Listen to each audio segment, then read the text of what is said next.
του αγώνα. Δεν πρέπει να ξεχνάμε ποτέ ότι τα πλοϊκά αυτοκίνητα κάνουν όλο τον αγώνα. Και να λοιπόν, εδώ είμαστε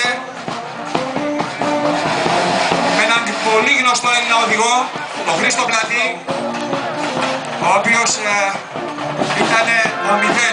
Αυτός λοιπόν που ουσιαστικά έδινε το OK για να ξεκινήσει η ειδική διαδρομή. 22 ειδικές διαδρομές λοιπόν καθόρισαν τους νικητές του φετινού όμιλου ιστορικού της Ακρόπολης. Μεγάλη επιτυχία και για την τρίτη θέση, γιατί ο Παναγιώτης Κουτσίκος με την κυρία Παυλή Κορέ Μαρία θα τερματίσουν τρίτη και καλύτερη με μια BMW 22 Ti. Έτσι λοιπόν βλέπουμε τρεις διαφορετικές μάρκες αυτοκινήτων να είναι στις τρεις πρώτες θέσεις, αλλά και στη τέταρτη θέση πολύ ευχάριστη έκπληξη από τον Αντώνη Γιωβά και τον Τάσο Μουσέτη με ένα Audi 80 GT. Κάναν και αυτοί ένα θαυμάσιο αγώνα.